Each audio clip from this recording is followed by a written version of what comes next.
Crowd goes wild, and with just over a minute to play, Clark launched another bomb from deep.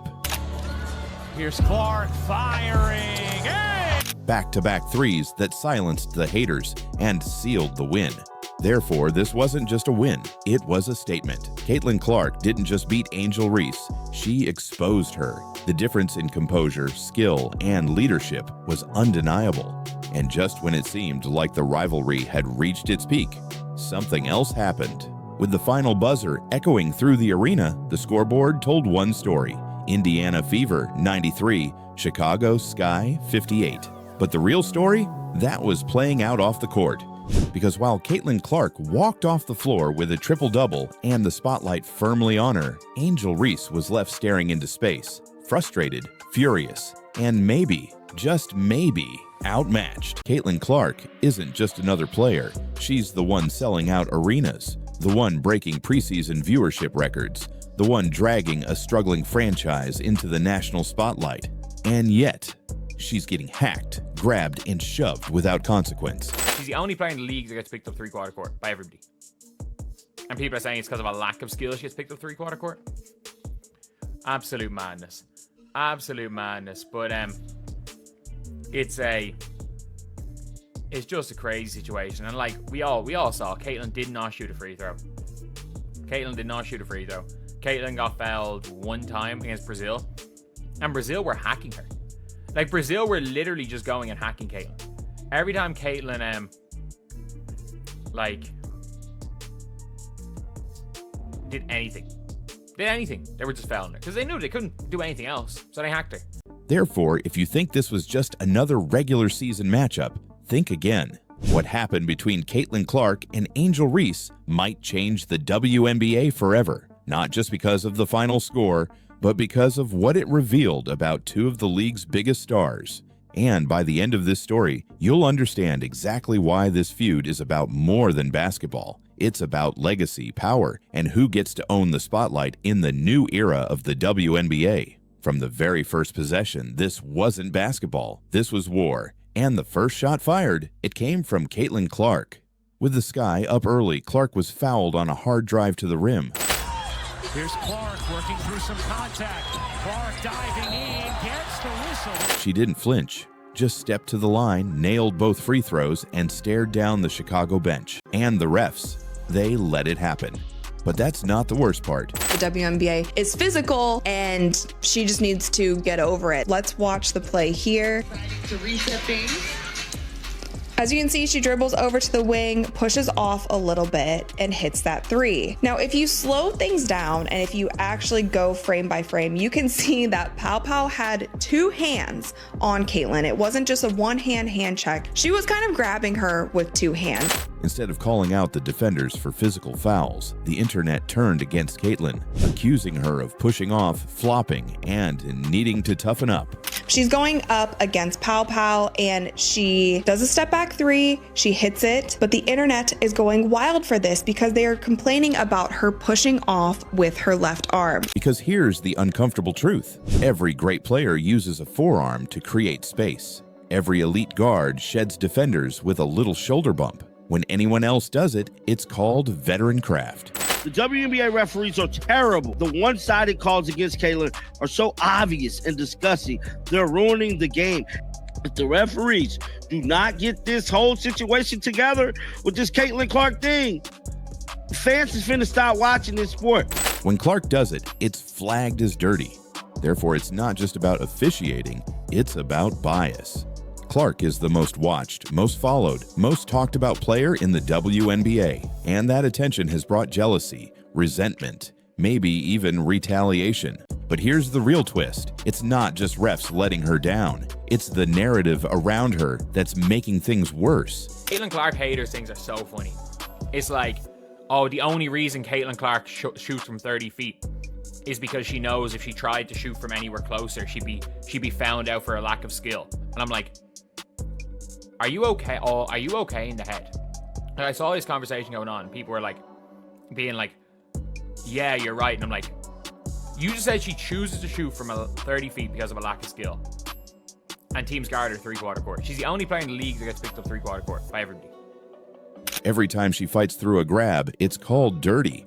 How easily it looks like she's shooting those threes and hitting those threes in the clip that she's doing it, you know, going to the rack, all these various things that show she's even stronger than she was a year ago. And you see it in the strong numbers. I mean, 13 points, 6 boards, 7 assists in 23 minutes of action. That's not struggling, that's thriving under pressure. Yet the spotlight wasn't on her stats. It was on the controversy. And that's when the conspiracy theories started. Fans online began questioning whether Clark was being intentionally targeted, not just by defenders, but by refs, by narratives, by the league itself. What happened next will change how you see the entire league. Hi, I'm Caitlin Clark, guard for the Indiana Fever. Gets bumped, will take, and hit from 3. The moment the clip hit the internet, it was impossible to ignore. Caitlin Clark, in just her second preseason game of 2025, was swarmed by the Atlanta Dream defense. But this wasn't your average hard-nosed basketball. This was something different. As Clark dribbled to the wing, defender Tahina Pow didn't just get into a defensive stance. She grabbed with both hands, one clutching the side of Clark's jersey, the other yanking at her hip. She averaged 14.5 points, 6 assists, 6 rebounds. She shot 52.5% from the field and 50% from three-point range. So what comes next? Will the officials finally step up? Will the league send a message that physicality has limits, even in the W? Or will they keep letting her get mauled on national television while pretending it's all part of the game? That's the cliff we're standing on, because fans aren't just watching the plays anymore, they're watching the patterns. And if something doesn't change soon, the WNBA might find out what happens when the biggest name in the game starts asking, "Why am I being treated like this?" That moment wasn't about ego or attitude, it was about loyalty. Clark saw her teammate get hit, she saw no whistle, and she acted. Therefore, what looked like a petty fight was actually something much deeper. It was Clark doing what leaders do, protecting her team and sending a message: we're not backing down. And this is where the narrative shifts. For months, critics have questioned whether Caitlin Clark could survive in the WNBA. Too flashy, too soft, too hyped. But this game, this blowout, flipped all of that on its head. Not only did Clark dominate statistically, she showed toughness, leadership, and fire. But something snapped in the second half. A rebound bounced high off the rim. Both Clark and Reese went for it. Arms tangled, hands fought. And then, it happened. Clark ripped at the ball with pure aggression. Reese held tight. The two locked eyes. Neither backed down. And the arena exploded. Replay showed it clearly. Reese shoved Clark's teammate before the scrum, and Clark saw it. That's what lit the fire. That Angel took exception to. So initially, Angel pushes Natasha Howard. Caitlin Clark points out the no call. Then she applies a hard foul on Reese. Reese gets up right away to get in the face of Clark. No celebration, just cold confidence. But that was only the beginning. Moments later, Angel Reese came crashing through the lane. Elbows out, shoulders lowered. She bullied her way to the rim and sent a message with a tough layup in traffic. Clark excelled a season ago. Angel Reese dives in and finishes through the contact. The arena shifted. You could feel it. This was more than a game. This was personal. But Clark responded like she always does, with a three from way beyond the arc. Splash. Net didn't even move. And the stare she gave after? Ruthless. That shot didn't just tie the game, it flipped the momentum and it set a tone. Therefore, this battle became less about team strategies and more about who could outshine the other. Kelsey Mitchell joined the firefight, scoring on tough jumpers. Here's Mitchell, will fire, and hit from 3. But everything and everyone seemed to orbit around Clark and Reese. Every time Clark hit a jumper, Reese muscled her way to the rim. Every time Reese scored in the paint, Clark pulled up from the perimeter and drilled another dagger. So many different places on the floor. Clark, little mid-range, is good. But let's rewind. This was supposed to be a celebration of women's basketball, a marquee matchup between the league's two most polarizing rookies. One is the golden girl of the WNBA, the face of the Fever. the player ESPN cannot stop talking about. The other, a self-proclaimed queen of the paint, ready to shut Clark down by any means necessary. Yet what we got was something far more intense than anyone expected. From the opening tip, the tension was obvious. The crowd knew it. The broadcasters felt it. Every possession had a little extra push, a little extra shove. Meanwhile, Reese was clearly frustrated. Her body language shifted. She missed close-range shots. She argued with refs. Banham flicks it ahead. Reese goes in. And with every Clark basket, the gap on the scoreboard widened. But it wasn't just about the points. It was about control. Clark had it. Reese lost it. And by the fourth quarter, the Sky were in free fall. Chicago's defense broke down. Indiana kept feeding Clark, and she kept delivering. A hesitation dribble. Step back three. 4 seconds left. Clark fires. You bet! Splash. There's a lot bigger problems with the referees than a player who gets hacked 94 feet most games pushing off. That's all I'm going to say. And while Clark keeps playing through it with poise and professionalism, others are watching closely. Other rookies, other stars, kids at home dreaming about playing in this league someday. Because if the WNBA allows this to keep happening to its brightest light, how can it expect to attract the next generation of talent? And what about the Indiana Fever? They've rebuilt everything around Clark. Their offense, their brand, their future. She's not just the engine. She's the spark that makes the whole machine run. This wasn't some overreaction. It was retaliation. Clark stood up for her teammate the only way she knows how, with grit, fire, and zero hesitation.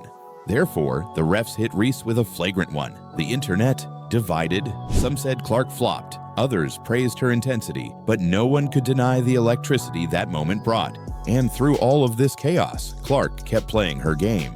She hit another deep three. Here's Clark firing and hitting. She dished out assist after assist.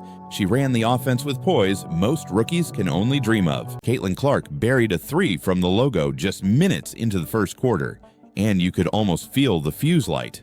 But the biggest explosion, that came later in a moment so wild, so raw, the cameras couldn't look away. After a missed shot and a fight for a rebound, Clark and Reese tangled in a way that had the entire arena on its feet. The result? A flagrant foul, a viral highlight. The on-court ruling of a personal foul on Caitlin Clark has been upgraded to a flagrant foul penalty 1. And a question that fans are still debating. Did Angel Reese cross the line? And here's the twist. It looked more like a bear hug than a basketball play, and yet, no whistle. Caitlin Clark's statue, in order for them to gain separation, they kind of stick their forearm out there because they're getting bear hugged. The other defensive player won't let them cut across to the lane. Clark tried to fight through it, pulled up for a deep three, and drilled it. But the damage was done, not to the scoreboard, to the narrative. Not an offensive foul, and if it's an offensive foul, the offensive foul comes way after the defensive foul. Even if it wasn't for the hand, I don't think that that's enough of a push-off to call an offensive foul, especially when the defensive player is off balance.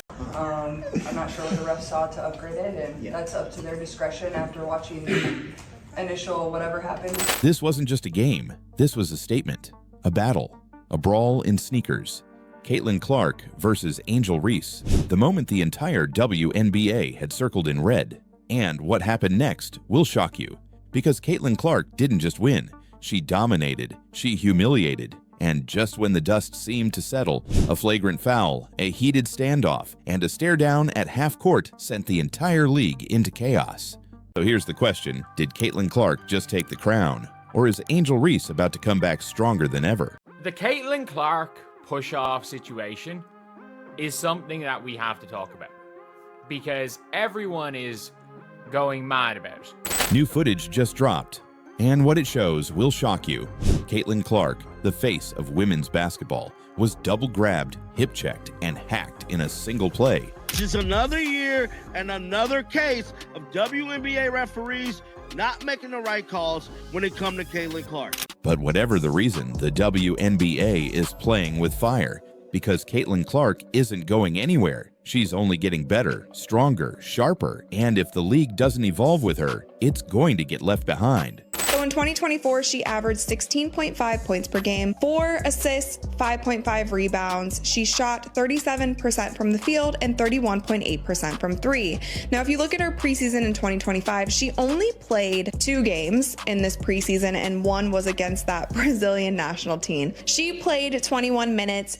So now the league has a choice: protect its rising star, or let the targeting continue until the damage is irreversible. She is highly likable. I think that lends itself to her popularity as she comes across as somebody that's really just respectful, likable. There's other players out there that just don't come across that way. This goes beyond one missed call. This is a league-wide issue, because if the WNBA can't protect its biggest draw, its most marketable name, what message does that send? And like the referees, Caitlin has been on the receiving end of 1 foul. I'd say she's probably committed 2 offensive fouls, but she has also been on the receiving end of about 8 or 9 defensive fouls over these 2 games. 1 whistle was blown. 1 whistle was blown. In her first 2 games of the 2025 preseason, she was fouled constantly. But how many times did she draw a whistle? Once. That's not just bad officiating, that's exposure. The cameras don't lie. Fans see what's happening. And now they're asking why no one in charge is stepping in. Every time she takes a bump, it's dismissed as soft. When she draws contact, it's ignored. When she creates space, it's vilified. It's a lose-lose, and fans are catching on. Therefore, the question becomes, who benefits from this? Who gains when the league's biggest name is forced to play under a different rulebook? Maybe it's the rivals hoping to knock her off her pedestal. Maybe it's the critics waiting for her to stumble. Or maybe it's a system too slow to evolve, clinging to outdated ideas about how stars should act and who gets to be one. Because the moment this play went viral, fans didn't rush to defend her. They didn't call for fair officiating or demand player safety. They attacked her. They said she pushed off, that she flopped, that she should get used to the W. Body back. Now watch this. Now this is it right here. Pow Pow is on her. Pow Pow grabs her hip. You see here. So Caitlin's trying to blow by Tina Pow Pow. Tina Pow Pow is not a good enough defender to play flat like this. 2 hands on Caitlin Clark's jersey. Then she goes around the hip.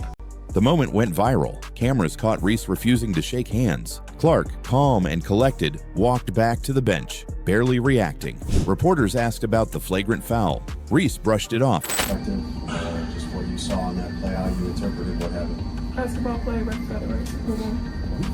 Clark didn't take the bait. You got the flagrant, Aaliyah, you got a technical. What could have happened there? If he got the tech? I know. Wait, what? I got the tech?